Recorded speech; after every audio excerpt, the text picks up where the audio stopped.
If it's all right with everyone, I'm gonna hold the mic because I've got a lot of photos in my presentation, and so I'm gonna push this out of the way so they're a little bit easier to see. But thanks for everyone for coming.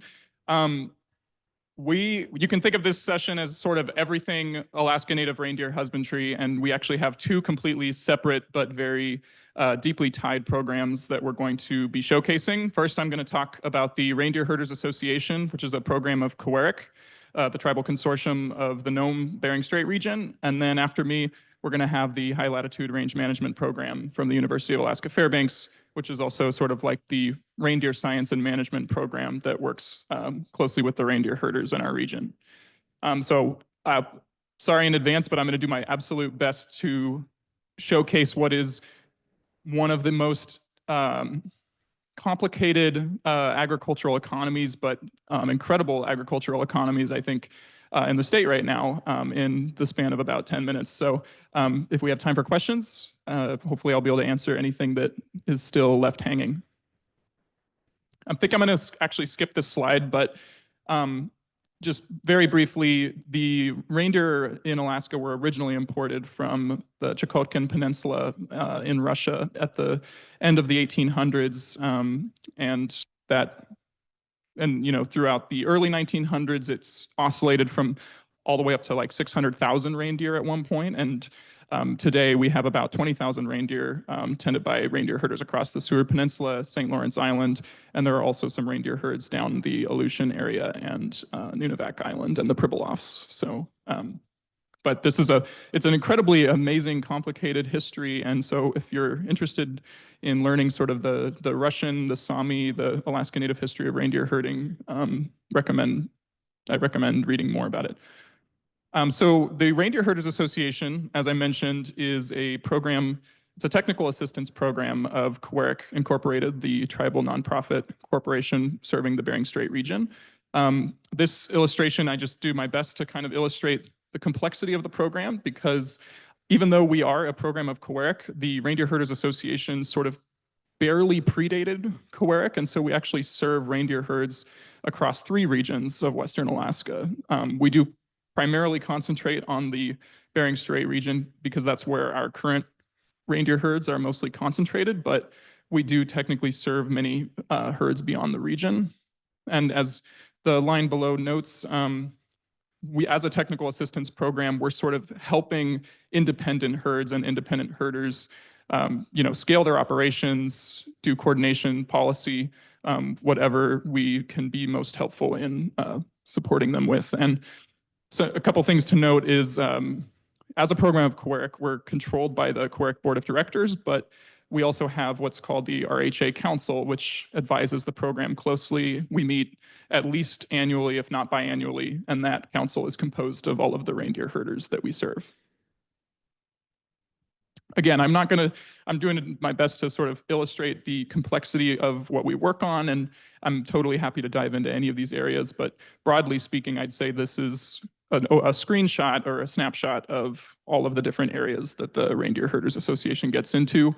I think just based on my personal background, I really do a lot in the policy and advocacy arena, especially around the Farm Bill, and making sure that reindeer herders are represented in state and policy decisions impacting our food system. And also, there's some really exciting revitalization, largely thanks to Jackie Hrabok, with the Sami herders in Finland and Norway, and sort of the future of research and market collaboration that we've been doing a lot of focus on lately.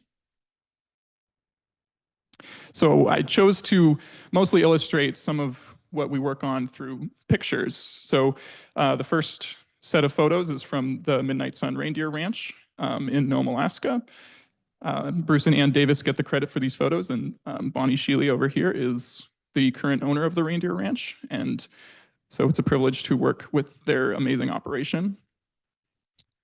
Here's another example, the gray herd out in White Mountain, and you can see an aerial shot of a corral with sort of a chute through the forest to reach it. Here are a couple recent visits. I'm also kind of I also wanted to use these photos to talk about sort of complexity of ownership. So far, the herds that you've seen, Midnight Sun Reindeer Ranch and the Gray Herd, are owned by individual tribal members. We also have the Teller herd, which is owned by many individual reindeer herders. It's also referred to as the Kawerak herd. And the Brevig Mission herd is also owned by individual tribal members. But then over on the left, you can see the initial visit to Savunga, which is a tribal owner of a reindeer herd, and the tribe owns the Savunga Reindeer Commercial Company. So sort of a different structure, but a lot of really exciting projects in reindeer happening on St. Lawrence Island. And I don't think I see him in here, but we actually also have the privilege of having Savunga's chief reindeer herder at this conference. So a lot of exciting connections being made there. And another really unique herd in terms of its ownership structure that we work with, the Tri-Party herd is co-owned by two tribes, Stebbins Community Association and the Native Village of St. Michael, and along with Ted Kawerak, who's an individual reindeer herder. So kind of another unique ownership structure that we support as well. And then the Sheldon herd up in Noatak. Apologies that these are sort of, going to give a quick shout out to Richmond Tooley, the chief reindeer herder from Savunga. Hi, Richmond. Apologies, these photos are a little bit smaller than I guess I'd hoped, but up in the top right, you can see we had a strategic planning meeting with the members in March of 2024. So we're now operating under a new 5-year plan. And in the middle is a snapshot of just one of the examples of our annual meetings, which take place usually in the late fall in Nome, Alaska, where we coordinate the activities across the different regions with reindeer. One of our beloved elders who's been reindeer herding since young boyhood is Merlin Henry from Koyuk. So here we are, him and I visiting his range back over in Midnight Sun. And then the Hadley herd up in Buckland, Alaska. And we also have Nathan Hadley Jr. in the room, and he's the reindeer herder for Buckland right now.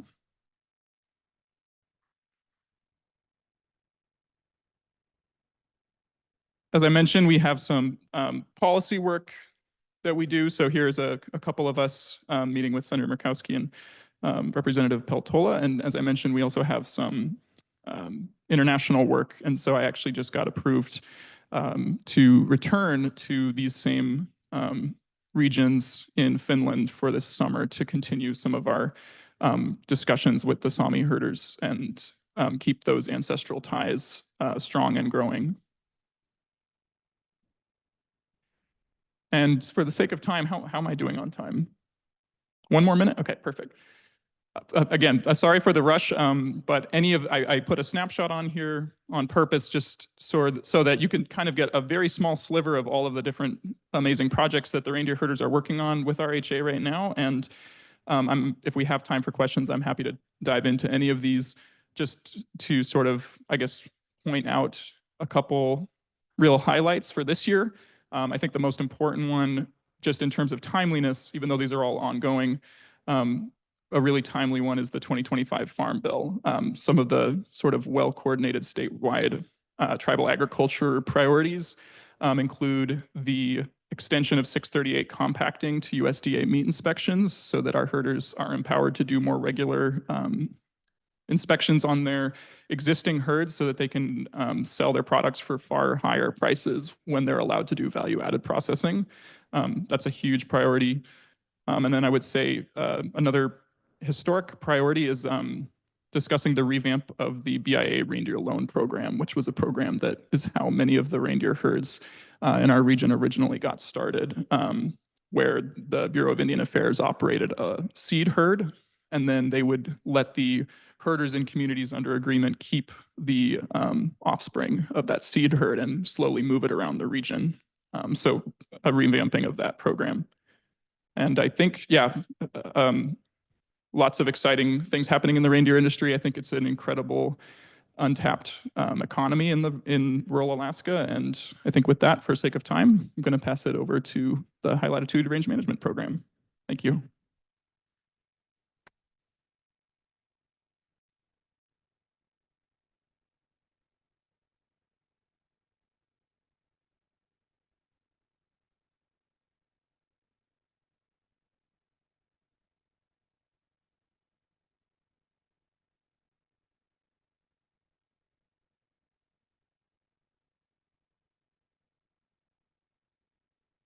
The High Latitude Range Management Program is broadly based in natural resources with a large component of reindeer husbandry for free-ranging herds within the state of Alaska.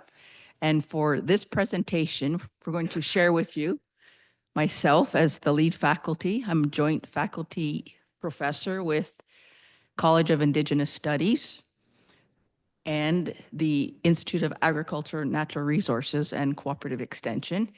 And my colleague, Bonnie Scheele, and myself run this program, also in partnership with many good, strong, dynamic people, including Reindeer Herders Association Director Nathan Bering.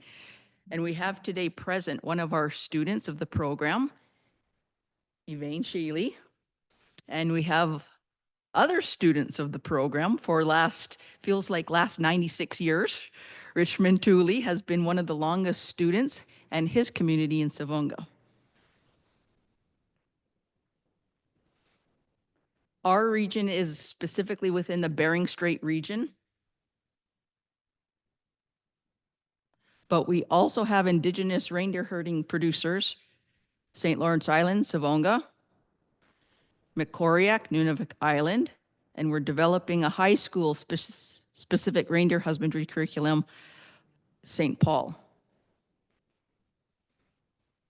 A life that encourages cultural traditions. And that is what is the foundation of developing the academic curriculum for the High Latitude Range Management Program. It's the elders in the communities. It's the partnerships with the owners of reindeer within the state of Alaska and even globally that have been helping shape the curriculum. Did you know that there are more than 100,000 reindeer herders belonging to 20 Indigenous peoples in the circumpolar north? This is the structure of the occupational endorsement and the certificate program. So these are the academic core programs coming out of Northwest Campus in Nome. In addition, public service and outreach throughout the state of Alaska for reindeer herders and research.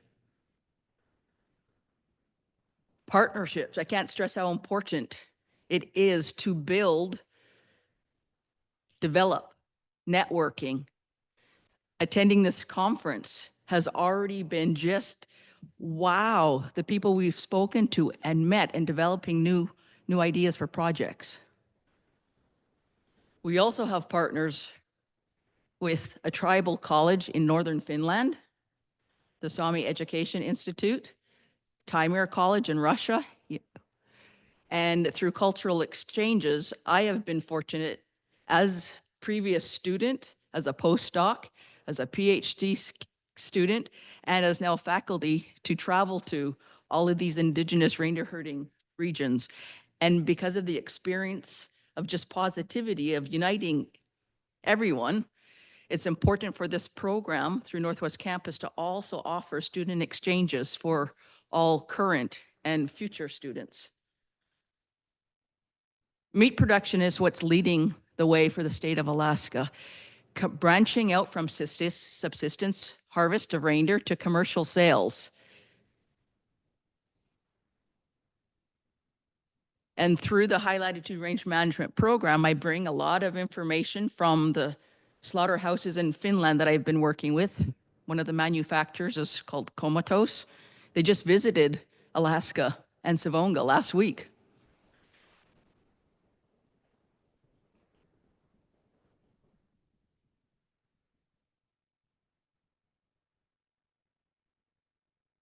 Just February 20th, a brand new report about what is happening with commercial meat sales and the development of a brand new slaughterhouse, St. Lawrence Island, Savonga, with the chief herder right here. Kawerak, Nunavut Island, meat production.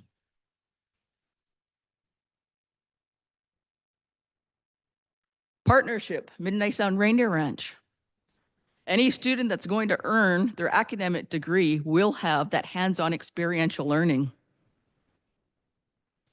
You will learn about natural grazing and supplemental feed, the chemistry of preferred diet of reindeer. You will learn about tourism, how students will train their deer in order to be more tame and bring in $300, $500 per hour to ride a sled pulled by reindeer, to have your photo taken for some areas with reindeer during Christmas. Timere College, hands-on approach. Bringing elders into the classroom. So you might be earning your occupational endorsement or certificate, but you will not be doing it just with faculty. You're going to do it with the elders from the community. You will learn that through the fall months, when the leafy greens have been preparing for the winter, the 8 months of winter, the next natural protein source is in mushrooms, boletus, lichen. Summer camps are optional, but if you participate in 1 week intensive 3-credit classes offered through UAF in Nome, you will earn your occupational endorsement quite a bit quicker. We fly our students in from the Bering Strait region 3 to 4 times per year using our USDA NIFA funding.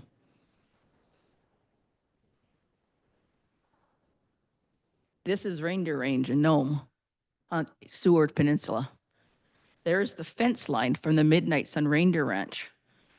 Students will help, ideally through all components of how would you create a business plan for reindeer husbandry? Health and disease.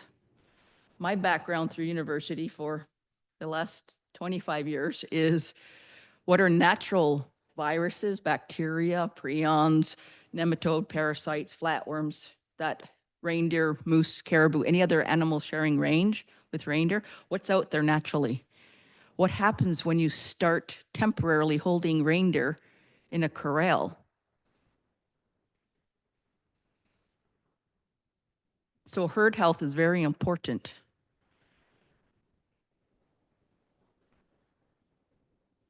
Value-added production. Everything that you're not eating, you're probably going to make something out of it to wear. Whether it's a necessity or it's beautiful, like earrings. And so many of you have noticed how just beautiful earrings or hair pieces, or what, brets, sorry, maybe hair pieces of a reindeer, I don't know, new product.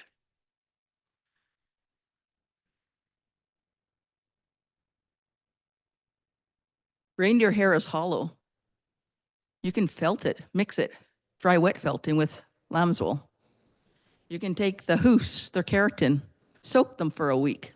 Just like your own hair and fingernails, you'll soften them up, press them, you get a sheet of keratin, which is ready for carving and etching. And when you polish it, it looks like baleen. But reindeer is a domestic livestock species in the state of Alaska, in the US, actually in the world.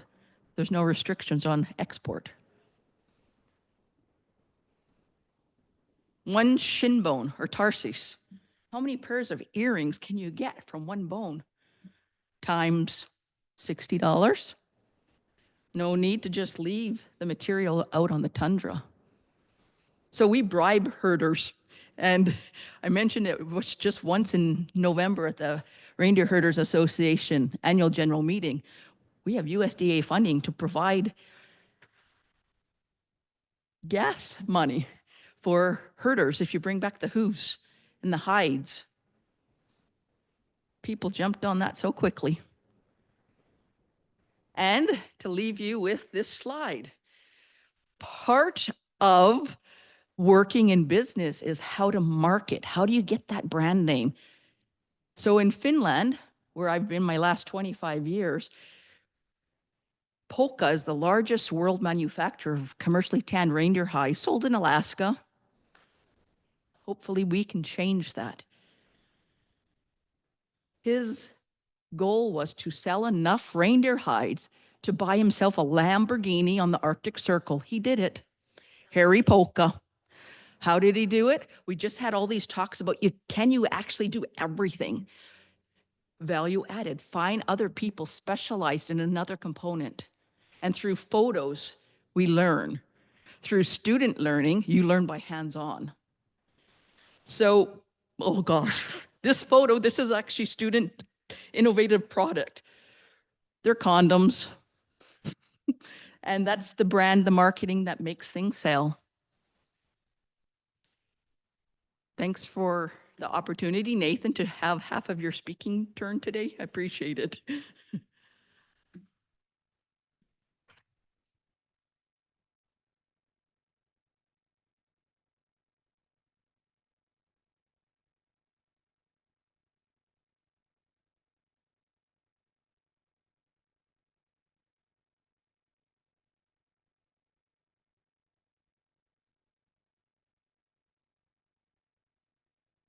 The program manager of High Latitude Range Management, Bonnie Scheele, here, she has put together this video to share with you about all that we have been preparing in the last 2 years, what the program involves with partnership, research, community outreach, and student learning.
Yeah, provides food when we need it, gives us work during the summer hours, provides for the community as well when we go out. Fun to look at and enjoy the countryside with reindeer.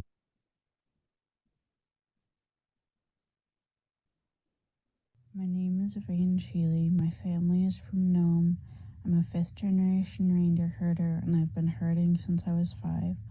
I've always liked animals more than people. HLRM is important to me because I can take it while I'm in school and it allows me to have the knowledge of previous reindeer herders and I get to meet other herders from around the world.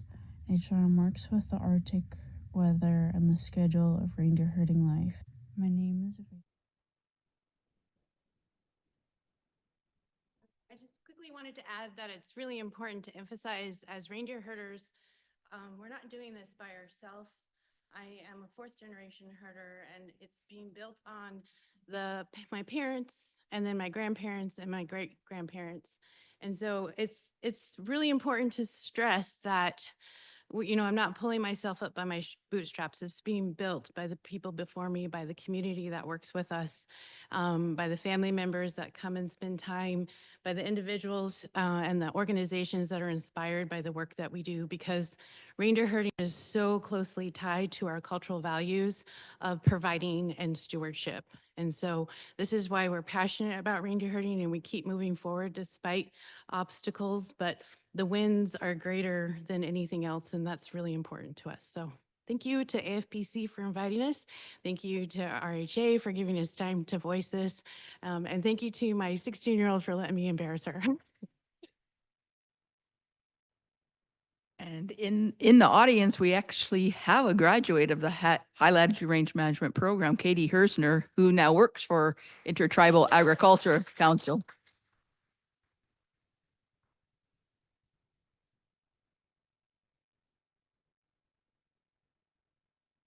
We do have a few minutes for questions, if there are any questions, before we switch to the meat panel.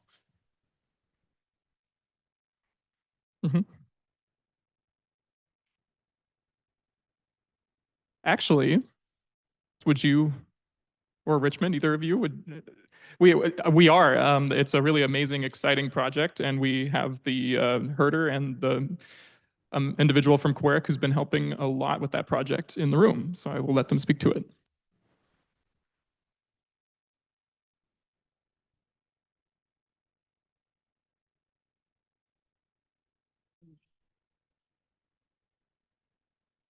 It's good. Oh, okay.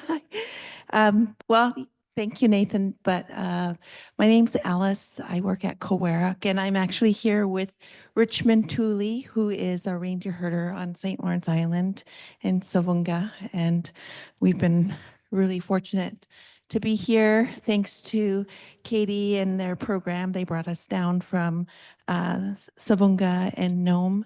But Kawerak, the organization I work with, is a Native nonprofit tribal organization.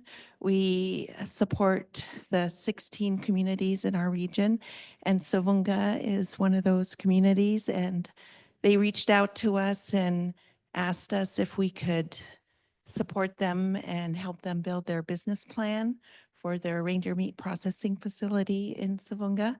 So we did that, and sorry, I can't breathe. I wasn't expecting to speak.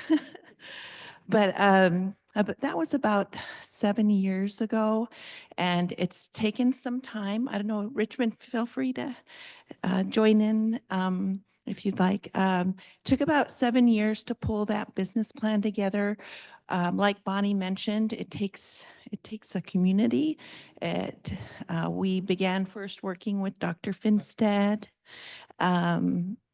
And brought in the Alaska Small Business Development Center to help us pull that business plan together. And with the tribal leadership out in Savunga, they were guiding the entire project. We were meeting with them, pulling tools and resources together to pull this business plan together. And we utilized that business plan to go after an EDA grant. The Economic Development Administration funded $4.6 million for a meat processing facility on St. Lawrence Island. So they're getting there, and thanks to the foundational work from Northwest Campus, Dr. Finstad, working with and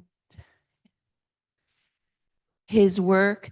Dr. Finstad had been up in the Bering Straits region for close to 30 years, working with the herders in the region. Northwest Campus assisted and brought in a mobile processing facility. So that was kind of the first step right there, is that Richmond and his crew were able to utilize that mobile processing facility to learn how to process field harvested reindeer. And it's beautiful. So they were ready to take that next step and apply for funding and go after a meat processing facility. And just recently in January, we took a crew of 7 folks. There were 7 of us that went over to Finland and met with some folks at Finland and the company that built the meat processing facility. And it's actually on a barge right now heading towards St. Lawrence Island. So we're super excited about that. So is that okay? Yeah. And I think that's all the time we have. But yeah, thanks everyone for coming. And I think if my understanding is correct, the meat panel starts now.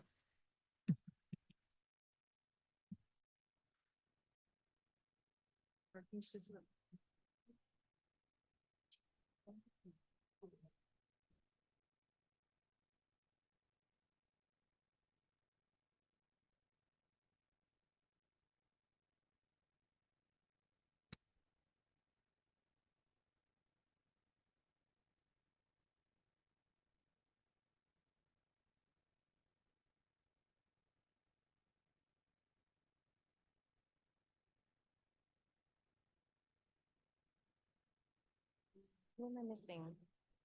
Jason, Randy. Or do you let me know at a certain time when things are happening? Yeah, if you don't mind, that would be great. Okay. I need my other phone.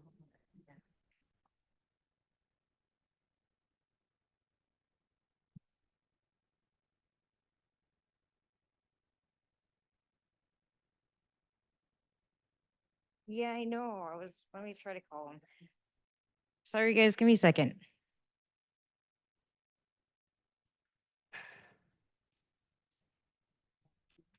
Yeah.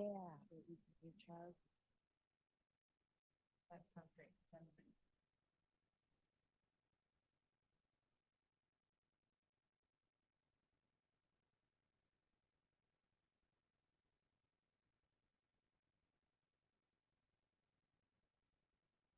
Okay. You want to? No, we're good. Yeah.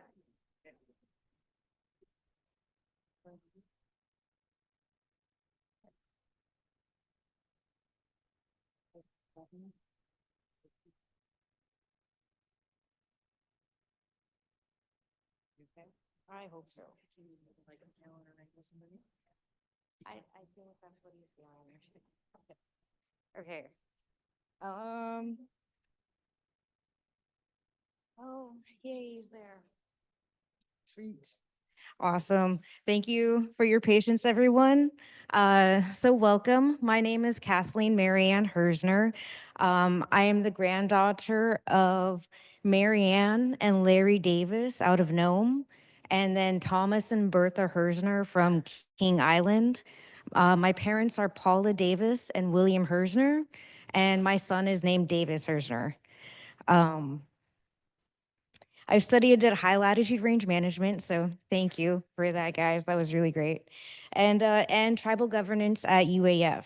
And so I am an Alaska Region Technical Assistant Specialist with the Intertribal Agriculture Council.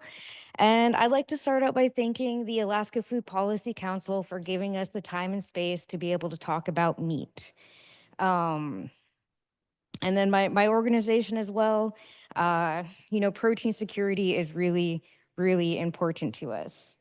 So I have some panelists here and I'm gonna let them introduce themselves in a moment. I did want to share a little bit about why my organization is here and, why we think this is so important to share with you.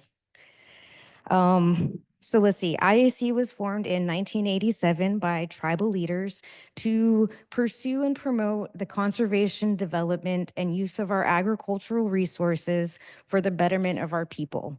So this includes Alaskan people, this includes us. I've been inspired to participate in this work by my late grandfather, Lawrence Tingok Davis. He was a successful businessman and a state House representative among, his many accomplishments. But what I would really like to bring attention to was that he was a very well-respected reindeer herder. He founded the Midnight Sun Reindeer Ranch, which is still owned and operated by the Davis family. I don't know where they went. Oh, there they are. Still owned and operated by the Davis family. let's see. And then he was the founder of the Kawerak Reindeer Herders Association, which you guys just heard from. They're still alive and well going today, and they've been a vital part of, you know, the reindeer industry in the Seward Peninsula. Let's see. He also donated a small stock of reindeer to UAF for the reindeer research program. And that really helped shape what the reindeer research program was able to do. And there was actually a scholarship named in his honor.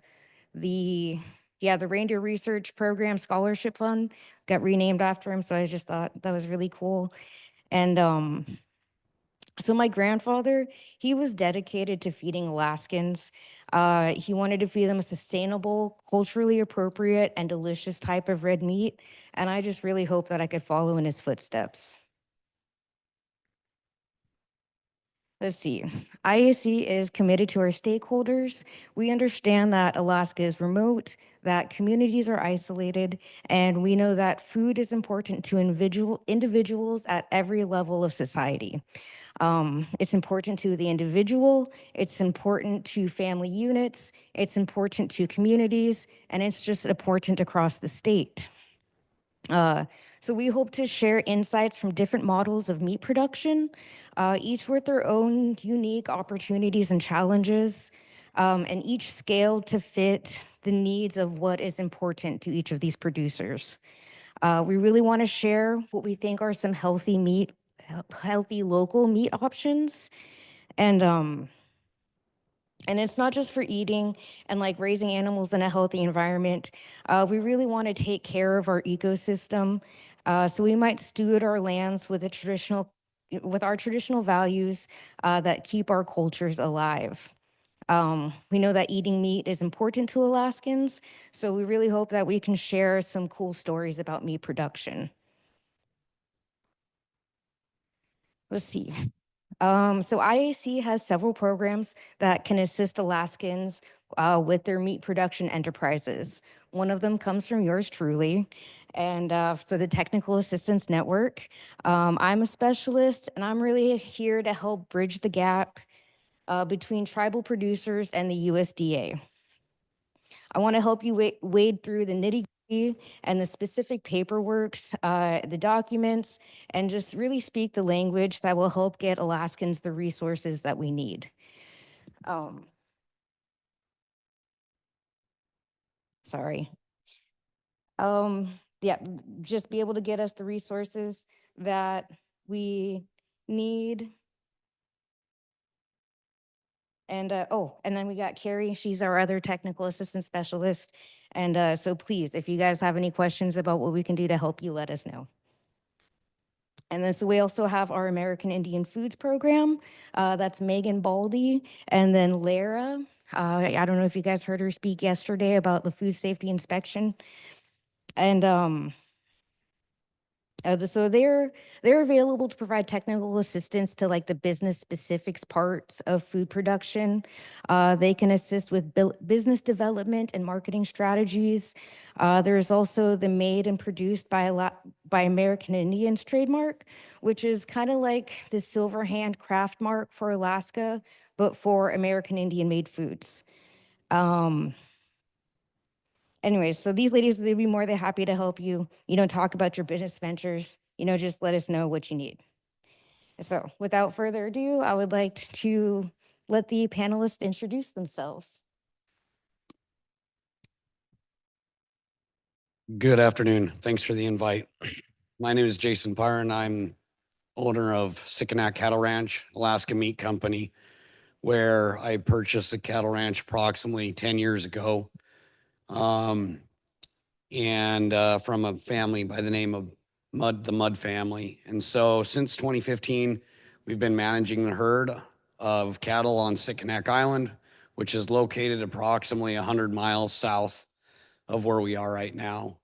The closest other settlements to us are the village of Akiak and to the north and west of us, and then also Old Harbor, which is on the east side of Kodiak. And so we run approximately 600 head of cattle on Sikanak right now, where we go basically direct to consumer. with our cattle. We process on our island through USDA custom exempt processing facility, annually herding basically these cattle back to facilities where we sort and then process and then ship all of our beef directly from Sitkinak here into Kodiak, and then beyond Kodiak out to the rest of the state of Alaska. All of our beef that's produced on Sitkinak Island stays in the state of Alaska, and we're proud of that. And there is no lack of demand for this beef. And the reality is that we are way behind where we were 50 years ago in domestic livestock production in the greater Kodiak archipelago. We have a long ways that we could go to help feed Alaskans. And we're super passionate about that and trying to do a better job of that so that we are less dependent upon the protein that comes from outside of the state of Alaska to feed our families and our communities. So I just want to make sure that a couple of points, protein security is at larger scales is absolutely dependent upon domestic livestock, whether it be reindeer or cattle or hogs, et cetera. And I think that a lot of people are still lacking the understanding and recognition of the fragile nature of our food supply chains into this state. And we really have to be conscientious too of our opportunities to diversify our products when we recognize what's happening to our native fish stocks and the protein that we're unable to rely upon. I think that we've all historically been, relied upon a lot. And so there's a lot of prosperity for the communities of Alaska, I believe, in wild Alaska protein. We're poised to be able to market this at very high price points well beyond the state of Alaska in the future if we can develop the institutions and the infrastructure to help facilitate the growth of the industry and to move it beyond here. So I'm here to speak and help answer questions where I can. Awesome. Thank you, Jason. And let's see, next we have Randy Mayo from Stevens Village. Thank you, Katie. Hello, my name is Randy Mayo, enrolled tribal member, Stevens Village. The community is located north of Fairbanks on the Yukon River.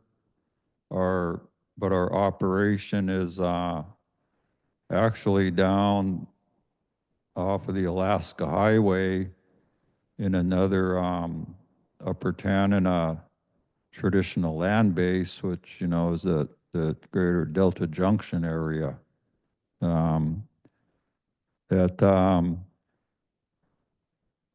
Back in the late 90s, even before that, throughout the decades, that people were concerned due to low moose populations around our community, no caribou herds nearby, and back at that time, decline in salmon runs on the Yukon. Not to mention that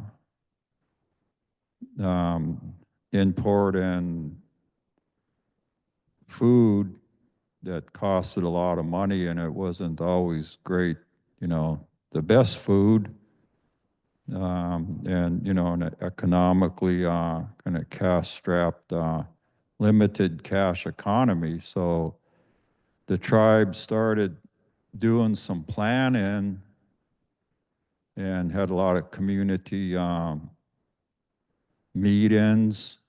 And at that time, I was the tribal council president. So I was, from the start of the project involved. And, we went down the list and we had pretty good technical help. Is what really helped us get our project off the ground.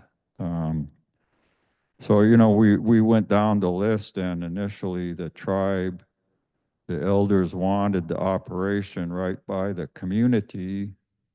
But of course, we'd have to develop infrastructure. And even though we wanted wood bison, and even though that is their, well, we are buffalo people, up until a couple hundred years ago. Um, our ancestors, even before moose and caribou came into the country, that's what our whole culture was based on, was buffalo. And so, even though we wanted the herd near the community, that they still, the infrastructure, the fencing, and even though that is their native habitat, they would still have to be fed. So, and at that time, we couldn't get wood bison. That was during that time when that that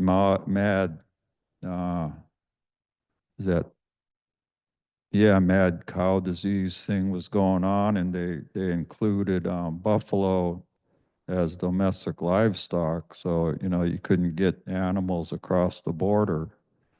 But there are some other things along with that animal too, that the wood bison, I think one of they're listed but not threatened under the ESA.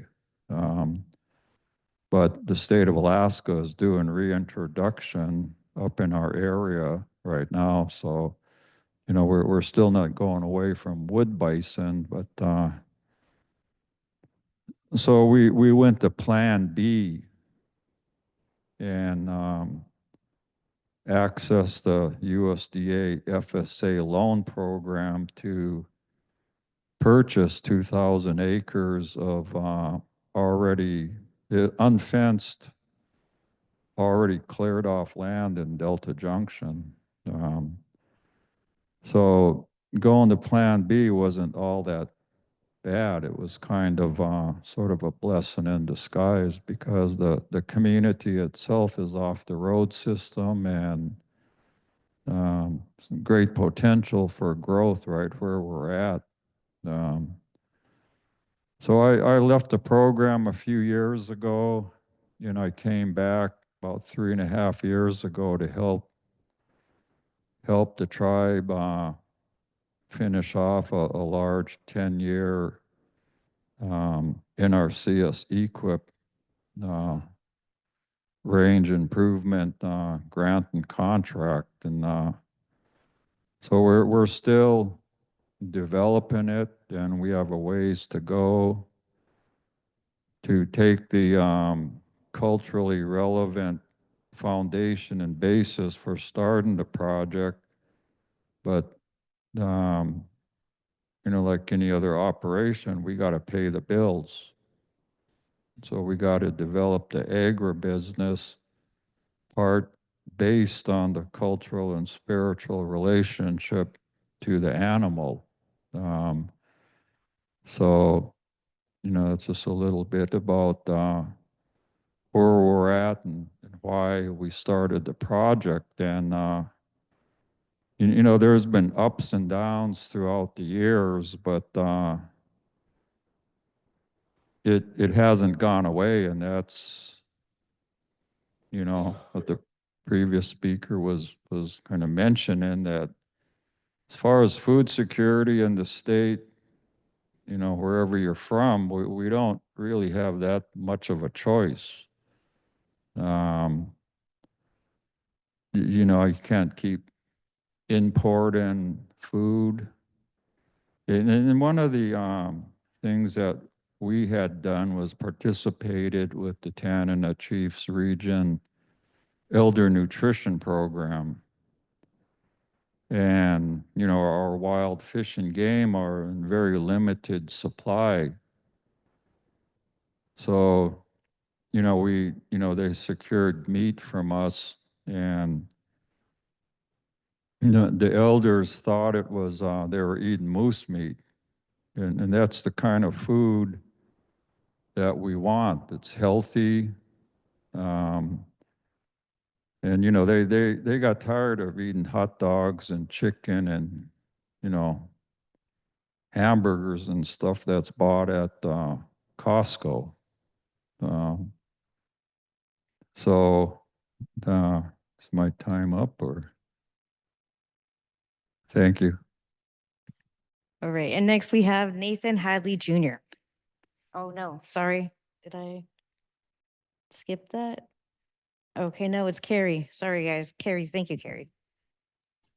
Thank you. My name is Carrie Freeman. I'm also one of the technical assistant specialists for IAC.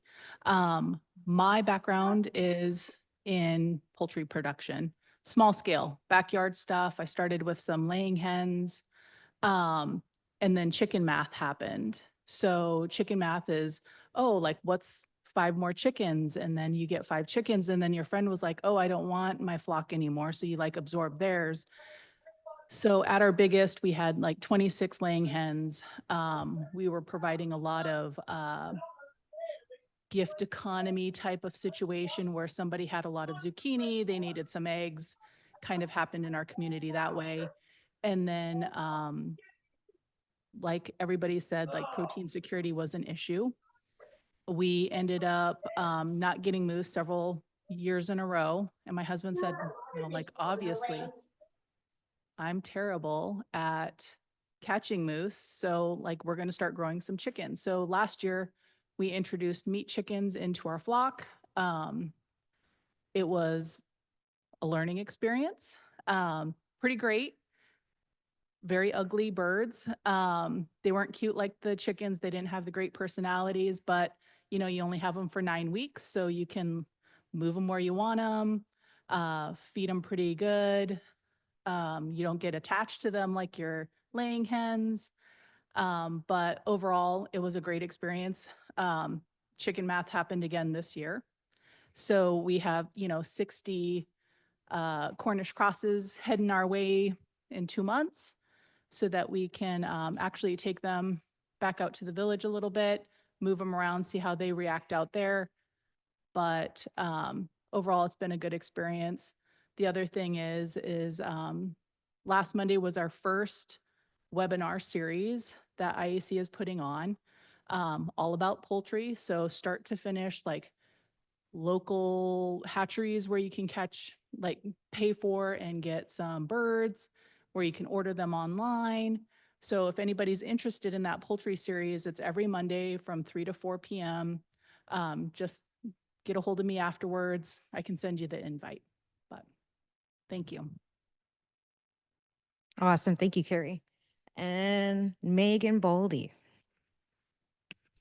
Hello, everybody. My name is Megan Baldy. I work with the American Indian Foods Program. I'm a Hoopa tribal member and I reside on the Hoopa Valley Indian Reservation in Northern California. First and foremost, I'm a mother of 6 children, and that's kind of why we got into pork. I have 5 boys, 1 girl. My daughter can eat, but we have about 4 teenage boys in the house right now that really love pork. And so they were the ones that kind of inspired us to get into backyard pork. We did the research in my community, you know, what type of pork that we could raise, because we really reside on like a 1-acre lot on our reservation. And so we were like, what can we sustainably raise, you know, ethically in a small amount of space? And so we started with a breed called Berkshire. We also wanted to go with the breed because of the marble of meat that it has. It's a really red pork and it's really flavorful. And so we started doing that about 8 years ago and never looked back. We've enjoyed every minute of it. We do our own processing. So most of the time we butcher for our family's food supply. And that's why I call it subsistence. We basically had a boar at one time and a few sows, and we would have piglets, and we would sell the piglets for feed so that we could pretty much eat for free. So that was like our concept. Pig math. I like the chicken math. I'm going to go with pig math. That was our pig math on it. And so my husband, he's in the room back there.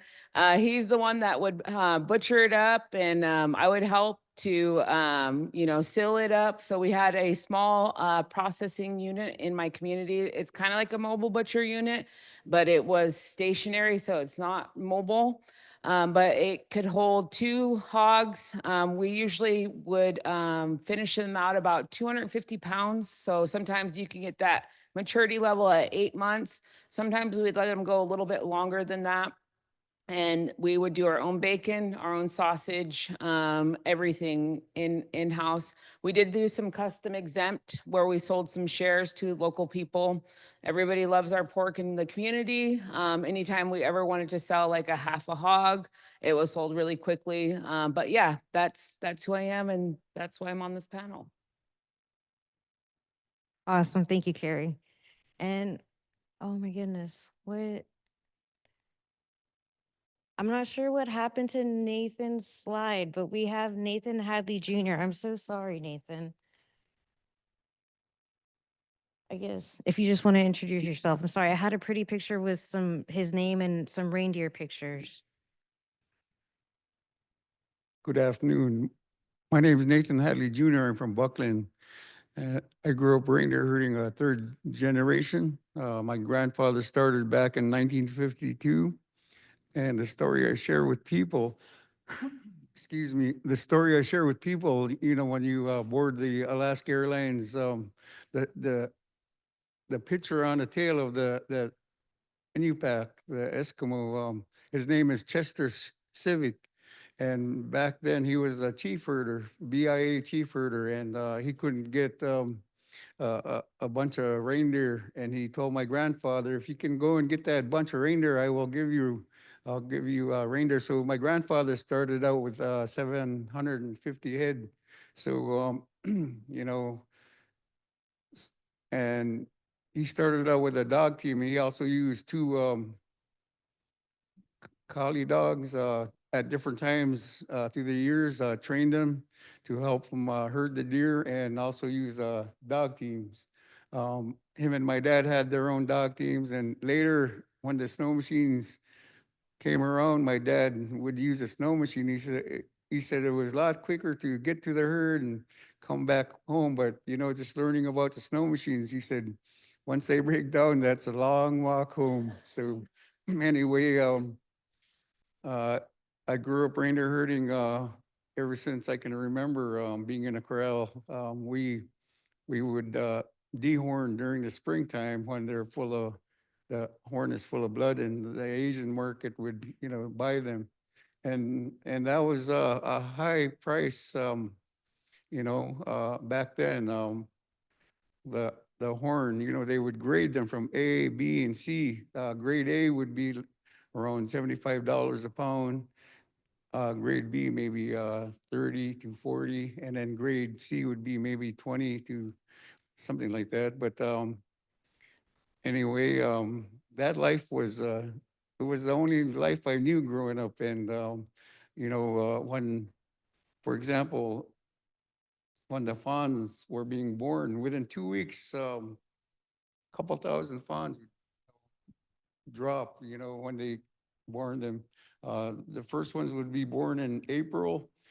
Last ones would be in June, but the main female herd would drop within 2 weeks. And the bulls, they wouldn't, they can't stand the noise, so they would leave. And, you know, every year we would castrate so many hundred bulls to keep the numbers down where we butchered. That was before the USDA really got involved with that, selling the meat. And back then we were selling them at $2 a pound after we skinned them, and we would cut them in half, and stores around Alaska would purchase the meat. So that was a real great life to live. You know, anyway, that's it. Awesome. Thank you, Nathan. So the first question that I would like to ask you guys is, what is the unique opportunity for your respective meat animal, and how can it be leveraged? And if it's okay, I'd like to start with Jason. Thanks. Well, I think in a broader way, I think the unique opportunity that we have right now is regenerative ag with these domestic hooved animals. And I believe that the nutrient density platform that is being researched at Utah State University pretty heavily will provide a really unique platform for us to build upon. And I don't have the research for our cattle completed yet as a goal of mine this year to get the initial test results, but just common sense would tell you when our deer put on 3 or 4 inches of fat over the course of 3 months, and our bears, a brown bear boar, will put on 500 pounds in an omnivorous diet. The nutrient density that comes out of our forage is incredible, and it translates to our meat. I'm a first generation, you know, I've just moved to Alaska. I'm not multi-generational, but I do know that people in Alaska value quality protein because it's how it feeds their body. They can feel how it feeds their body. And people across the world will start to understand the value of what that is. Science is just behind what the native culture has always known. And so when the science catches up to this, I believe we will have an opportunity to market it well beyond. Awesome. Thank you. Megan, same question. What is the unique opportunity? The unique opportunity with raising backyard hogs is just that the meat production or the level of meat that you can get within a short amount of time is a benefit. So like for us, we could mature out a hog in like 8 months and get a couple 100 pounds of meat. We also had the ability to decide like, okay, well, we're going to feed it this amount and we're going to harvest it maybe a year later. So we were able to kind of gauge the timing that we wanted to harvest our pigs. And generally for my household, we'd like to do like 2 a year. Another unique opportunity was just to have my kids involved in being responsible and raising the hogs. So they were the workforce that we did have. They would get up every morning, they would feed the pigs, they would water, they would clean pens. They would actually help when a sow was farrowing out. They would help, you know, make sure that the sow wouldn't stomp on the piglets. They would hop in the pen, move them all around. So it was a unique opportunity to really help our kids learn responsibility, but also, you know, share our cultural values with our meat. Us in Hoopa, you know, we believe that each animal that we hunt or we get is a gift, and we try not to waste anything. And so we take that value over into the meat that we're raising for our family. All of my boys are athletes and my daughter as well. And that quality protein, like he was talking about, is something that's important to us. Being able to do that backyard, we didn't have to have an antibiotic filled hog. We didn't have to pump it full of hormones. We got to grain feed it. We also finished it out a couple times on apples, or we'll finish them out on acorns that we'd source. And we were able to try the way that finishing went. And it was really a unique opportunity for us to also taste different ways to finish out a hog and how that meat's going to be for our family. So those were all great things that we got to check out when we did it in our backyard. Thank you, Megan. Randy, what is the unique opportunity for bison? Well, my head is kind of spinning around with that question, but you know, for us, you have to go back thousands of years when I mentioned that we are buffalo people, and that when we were discussing this, the animal we had been apart for so long that when we were starting this, the elders said we have to get to know our relatives again in a good way. You know, yes, we're going to depend on each other, the human and the animal, and we have to respect them. So, you know, that when we went with that. I mean, we had to. That was the vision.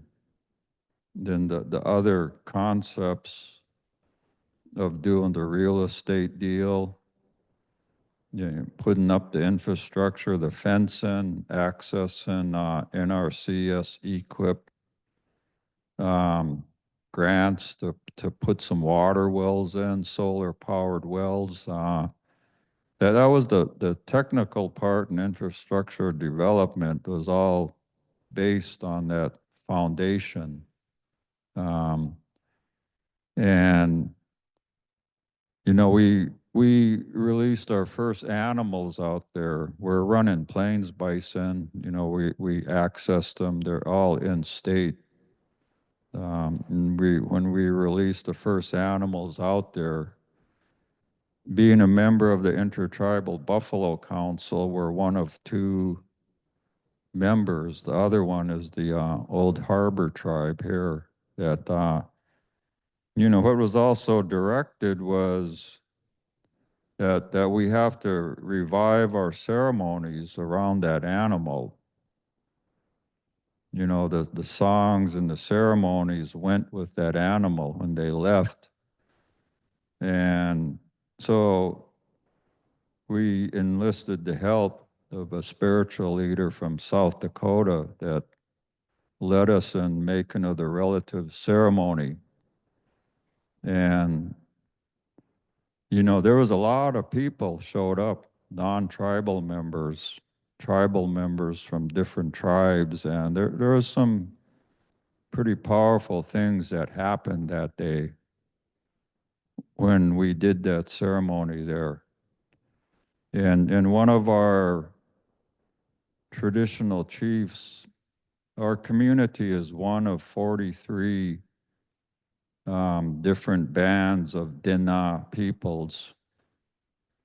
And one of our regional traditional chiefs, he had he was the last elder that had direct oral history of, when people did live off the animals. It didn't only provide cultural and spiritual relationship, but also sustenance, food, and also trade with other tribes. For things that other tribes didn't have that they needed, and trade back and forth, that kind of an economy. So when that ceremony was conducted and the elder spoke and said that, he was so glad to see the buffalo come back to our country, then the songs and ceremonies are gonna come back. Ever since they were gone and all what we had been through as indigenous people, all of the effects of assimilation, all of that, it's gonna help us start rebuilding our language, our culture, our ceremonies. That will also be the foundation to do what we have to do in this nowadays world to make our operation sustainable. So fast forward to today, like I said, that a lot of the tribes off of the road system were all facing the same thing, food security. With the collapse of the salmon runs on the Yukon and Kuskokwim rivers, that was pretty devastating. Just the bottom fell out. Our whole economy, culture, everything. In low moose populations and increased competition for those limited animals. So there's the potential for intertribal cooperative work at whatever level. There is interest. Other tribes are interested in doing something like what we're doing. They see the handwriting on the wall that we have to do something to be locally, do something sustainable in our way of food. So when the opportunity, the sky is the limit, we can go as high as we want, and I know we will. So thank you. Awesome. I'm excited for bison. Carrie, the unique opportunity for poultry. So I think a unique opportunity for poultry is that one, it's scalable, so you can go as big or small as you want. They're fairly easy to access, so you can order them in the mail, you can go through local hatcheries. The other thing is they're fairly cost effective. So with the meat chickens that I grew last year, they were about $4.50 a pound by the time we butchered. You're able to pre-plan for whatever feed needs you might need. So if you live off the road system, pre-plan ahead of time, get the feed out to where you're going to be. You're ready to go when your chickens come in. And then the other thing is, it's actually for meat chickens, it's a short time commitment. So 8 to 10 weeks, and then you're done. And then you decide if it was worth it the next year. So I would say that those were the main points for poultry. Awesome. Thank you. Last but not least, Nathan, what are the unique opportunity for reindeer and how can they be leveraged? When we butchered reindeer, when we corralled during the springtime, we would also castrate bulls, have them in a cycle where, my dad, when we butchered bulls, he would be out in the herd, walking through the herd, and when he know which steer is right for the butcher, he would use a 22 Magnum and shoot them, and because it was done right, the reindeer wouldn't be spooked from that, and so when he butchered or when we butchered, there would be a guy that would only handle the head and the tongue, and there would be other guys that would only cut because you had to, in order to sell the fur, you had to do them right. So there would be a bunch of guys that would just cut the fur, and then the next one would be the guys that would only pull out the stomach, and then once that happens, we had tracks that we would put them up on by their hinds, and then the next thing we would do is cut the brisket in half and pull the inside up through the neck. That way we wouldn't, get it on the rest of the body. So it had to been done clean. And for that unique part of it was providing meat for the people. When my grandfather or my dad hired people to work, he would offer them if they want to get paid in meat or cash. And that was a good deal for, meat, in today's prices, for about a month, 18 pack of eggs in my village was like $27. So, with that, to bring that meat market, not, it's in the world, but strongly in Alaska will really help residents, to live off eating that meat. We are meat eaters, in our area. We prefer, the meat that we hunt rather than going to a store. So. Awesome.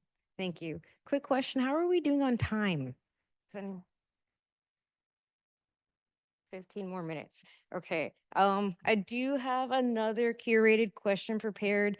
We'll go through that and then we will open up to the audience for questions. So what are the barriers and limitations that are currently impacting success or potential growth? And I think I'm going to start, Nathan, and put you on the spot. What are the barriers and limitations that are currently impacting success? So yeah, what's troubling you? Right now, I need to get reindeer back again. That's a barrier for me, but for the meat market, having the processing plant, you have to follow the USDA rules, and that's a barrier right now. I would say a barrier or a trouble or a worry for poultry production is, of course, avian flu.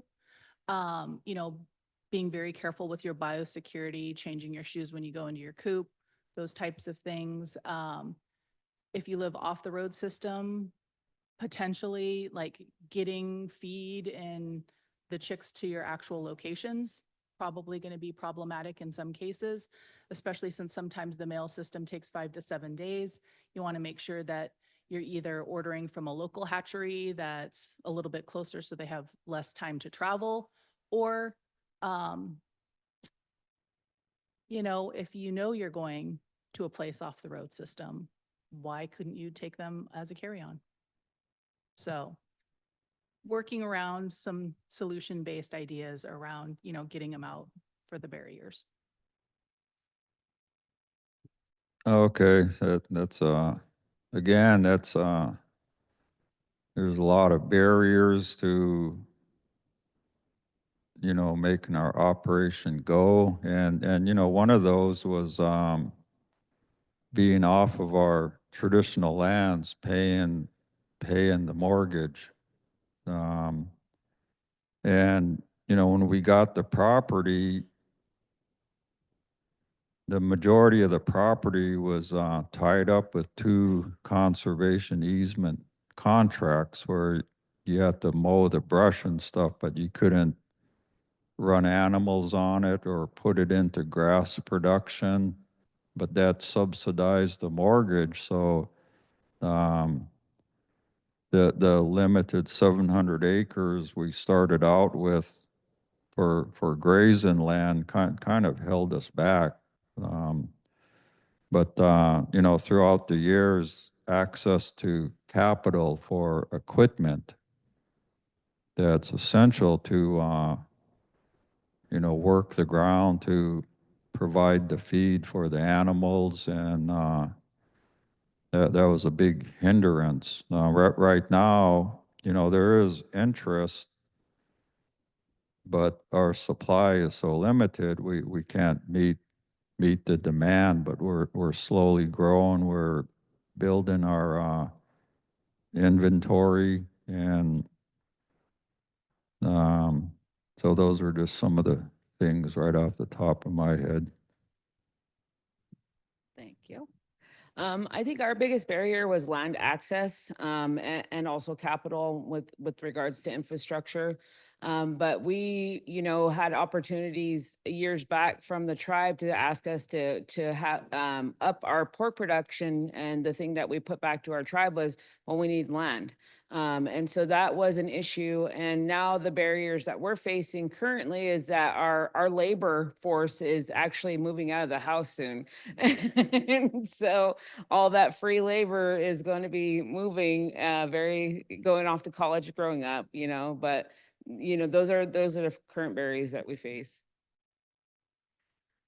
So in a broad perspective, Alaska really just lacks the institutions and the infrastructure to stand this industry up in a big way, to scale up, and we're way behind. I mean, creating a Department of Ag in this day and age is mind-blowing to me that we aren't already there, that could help facilitate this industry. And so, it's huge that we start to do that, but to scale up, we need some of that infrastructure and institution. We have to have access to ground.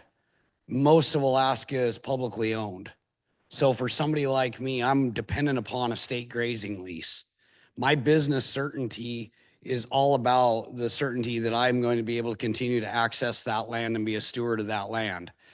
And so I have to convince the public that we are being stewards of Sikanak Island, and we're doing it right, and we're providing, fur, fiber, and meat back to the citizens. And so telling that story is a big deal, but right now there's really not great certainty for state land leases, and a lot of great comfort. And we're trying to really change that trajectory to try and help ensure that we can have enough volume of meat and access to land to grow that meat, that we can get it back to the Alaskans here.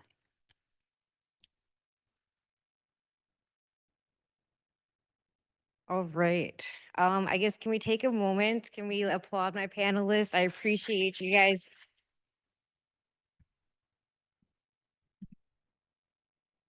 Thank you. I appreciate you being up here and wanting to share your knowledge with anyone. Do we have any questions from the audience? Yes.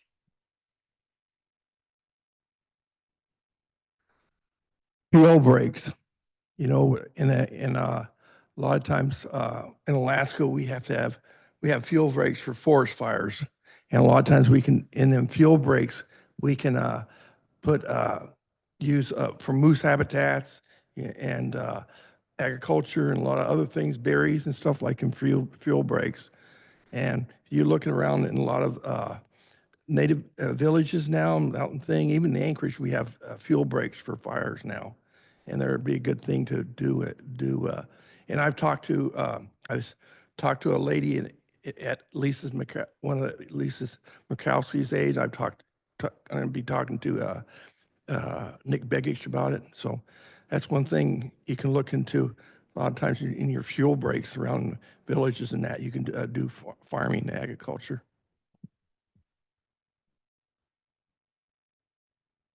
Thank you. I wasn't sure if there was a question in there, but yeah, I guess how fuel breaks. I can speak to it quickly and just say that, you know, I'm a native Idahoan and we utilize livestock grazing to implement fuel breaks in a big way. And it's not as easy across multiple land jurisdictions, but it's certainly effective. And I think that the state of Alaska will need to be looking very actively about fuel management with an increasing risk of wildfire at catastrophic scales. Gotcha. We didn't get any goat panelists up here, but I feel like there should be some potential with some goat, you know, field breaks, animals. Anybody else? Do we have any more questions? Don't be shy. Okay. Well, I guess with that, everyone, how are we? We got time? Oh, 8 more minutes. Okay, awesome. In that case, I do have another questions for my panelists. Sorry if you're not really prepared for this, but what can you share so that others might succeed raising meat animals? And do you see any specific USDA programs to be able to do that? Any takers?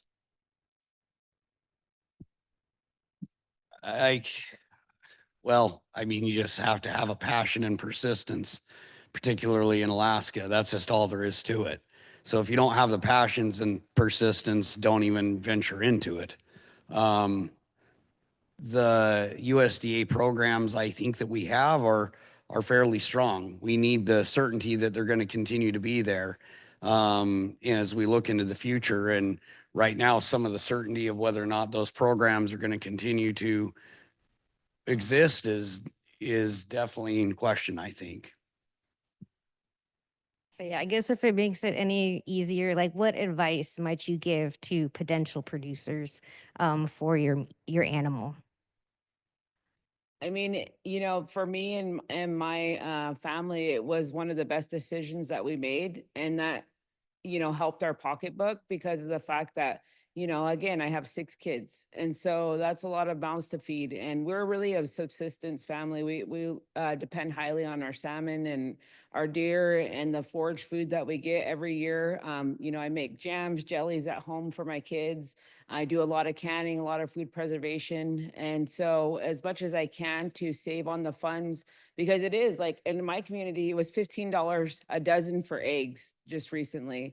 And that's, you know, in Northern California, which is crazy to think that that's how high the food prices will get. And, you know, when we look at how we can save areas in our pocketbook for our family, but also provide quality meat. You know, we don't want to downgrade quality of food for our kids and buy the cheapest, you know, most hormone induced, most injected food out there. We would rather buy, you know, high quality protein or raise our own, right? That we paid, you know, feed for to raise. I think USDA programs, I think are great in a sense, but in Indian country, they do need a lot of work. And I think a lot of policy work to help, you know, aid areas where they don't really reach the reservation boundaries or federal land boundaries or with federal tribes.